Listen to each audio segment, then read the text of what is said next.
patriarchy, because I'm a Viking. The thing about personas is usually your persona is just a reflection on yourself with a little bit of story. This is just fighter practice, so we come in our mundane clothes. I'm wearing a t-shirt under all this armor. I can't actually fight. Like, I can't get authorized. You have to be 16. It's kind of a test, just basically the basics of where do you need to be armored, all the joints, the groin, the head, the back of the neck. There's areas where it's very important. Then they go through and check and see if your armor is good, or make sure that you have loaner gear on access all the time. And then you have a fight, an authorization fight with usually a knight, the special kind of martial. But most of the time we just teach people on sword and board, which is a shield and a sword. And the sword is fairly inexpensive.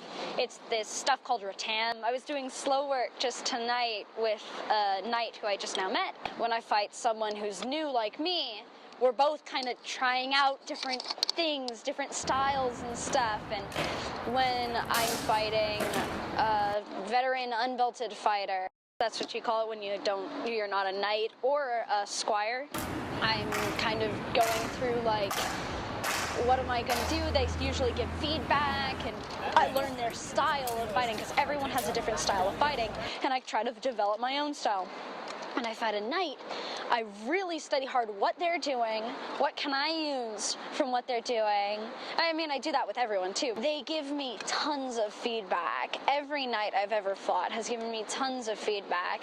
They're all really courteous and they love teaching. I'm a freshman in high school. That's already, you're at the bottom of the totem pole, right? And so walking around, you get people just ignore you, you know. Being a fighter here, because of the way the SCA is, the society is a more close-knit society than like anywhere else. And everyone is just so incredibly open and like, hey, what's your name? I'm Bera, you know, like greeting each other and like making friends everywhere. Enoch Bailey, squire to Master Corwin. His deal was he would train me, and my deal was to be trained. Now, other knights, they want their squire to pack all their gear for them. It's like an indentured servant kind of thing. Master Corwin doesn't believe in that. Master Corwin believes in training them, and yeah, sure, help me out with my stuff, and it's a mutual thing. We help each other. He will not make you his squire if he doesn't consider you his family, and it's more of a family thing between us. I mean, I live with the guy. He's like my best friend here. That's what it means to be a squire. It means also to represent him. Every time I put this red belt on, I represent him. If I want to be bad, I got to take this off and put on a black belt. You can make gear, you can buy gear. The leg armor I'm wearing was made. The tunic was made. These arms were made. The gorget I have on was made. You can't see it because it's underneath my tunic. And but you can, and the helmets are usually made. This helmet is based off of the St. Wenceslas helm, which is an existing helm. It is just the cap, and it has a nasal with a stylized engraving of the Christ on it. And so I decided to make a helm. Well, there's actually 3 styles of fighting. There's rapier, there's war fighting, which includes everything, and then there's single combat. Most of the time, the practice is to improve your single combat. Because to be a peer of any kind, a royal peer, most of the time you have to win a tournament to become princess, or to become, because I want to be a princess, not a prince. To become prince or become king, to become queen. And anybody can fight in the tournament, and anybody can win the tournament. It doesn't have to be a male that wins, it can be a female. And and that's what it is. It's about bettering yourself most of the time. I mean, like I said, if I ever get knighted, it'll be great. What I personally think it takes, I think it takes being honorable. I think it takes prowess, being able to fight good, how you carry yourself, how you look, how you treat other people. I mean, it's not just, ooh, you fight good so you can have this belt. I've got a ring on that has the knightly virtues. It's got like courtesy and honor and valor and faith and franchise, humility, and prowess. And so when I wear this, I never take it off. I've never met more people that would give you the shirt off their back to make sure that you were comfortable in my whole life. And I strive to be that way myself. In this, the first round of the Benhold Baronial Championship, here to meet in single and honorable combat. Good gentles, salute you the baronial presence. Salute you each, those whose favor you bear. Salute you, your worthy and honorable opponent.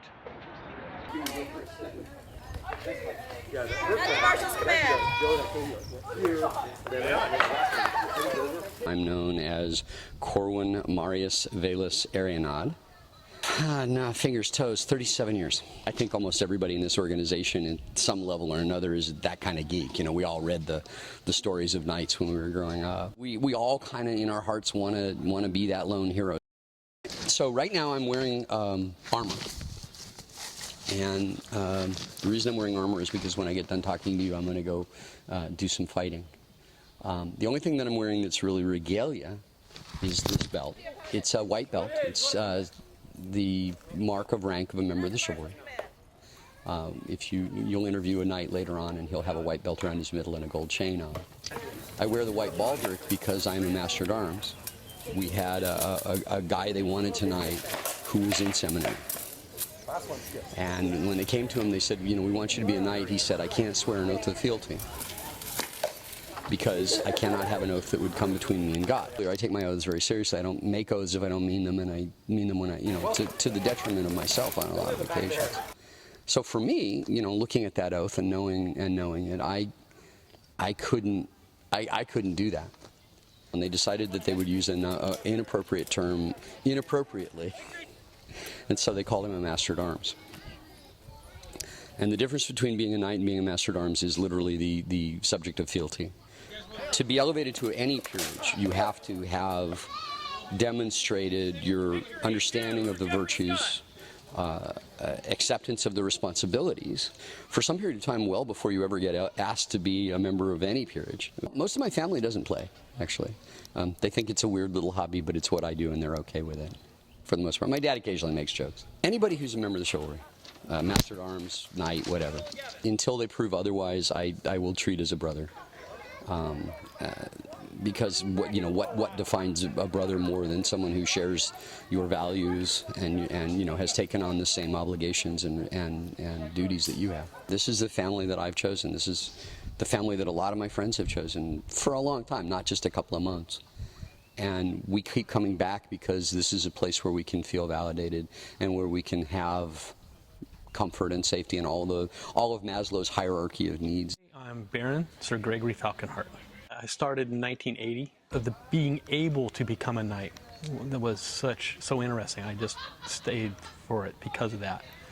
It's still romanticism, that belief that somebody is trying to do something better. I'm going to start with the coronet. That's because I am the current Baron of the Barony of Benhold. Basically, it's the local royalty. I'm a representative of the king for the populace. Then I'm wearing the chains, the neck chain, and the white belt are because they're two of the symbols of being a knight. The chain for the oath of fealty to the king, and the white belt's supposed to be a symbol of purity. But they're a very visible symbol of what we did. You can see a knight clear across the field. White belt stands out. I'm wearing my chainmail, the body armor, because I'm choosing a champion today. At one point, I will be fighting everybody who's attempting to become my champion, just to test our mettle as we go. Other than that, I'm dressed as Saxon or Norman, anywhere from about 900 AD to 1100 AD. So in the essay, part of being a knight first is prowess. So they have to be good fighters. Yeah. But that's not going to make a knight. You also have to treat others with respect. And that's everyone. You don't treat those above you with respect and those below you with disdain. You treat everyone with respect. You attempt to teach, you attempt to coach. If you see somebody who's struggling but you can see how you can help them, you attempt to work with them and make them better. When I started fighting, the average time for most people to be knighted was somewhere between 3 to 6 years, and it's longer now, unfortunately. It's not so much that, oh, you do good to get a reward, but it's that it is valued. The concept being trying to be a better person is rewarded in the long run. That isn't always the case in the mundane life. The furthest we would get is friends. Many of them you do feel like a brother, because the challenges we go through is almost universal. I mean, you talk to any knight from any kingdom, they went through some of the same issues to get there. We've often called it a crucible. You don't hang around, do the things, sign off your checklist, and now we give you all these accoutrements and we get to call you something. Now, most of us become knights. In other words, we change along the way, and that's why we often call it a crucible. Your metal is tested and changed, and you're now an alloy of a bunch of other things and put together. I would say probably half my friends are in the SCA, and many of whom I met from the SCA. To truly live a chivalric code, you can't separate it out. You use it all the time. Earlier this day, Vinhold chose 2 champions. One was the archery champion, David St. Rose. He was invested earlier in a previous court. Would you like another 3 cheers for him? Please. 3 cheers for our newest archery champion, David St. Rose. Hip hip! Let's go! Hip hip! Let's go! Hip hip! Let's go! What SCA does is you are accepted from the point you come in for your best effort. That acceptance and that encouragement, I think that's the thing that you get that you don't get in other groups. We had a good championship today. We did. Looks like you're going up with a worthy successor. So. Yes, absolutely. All right. Let Jeffrey Scott come forward.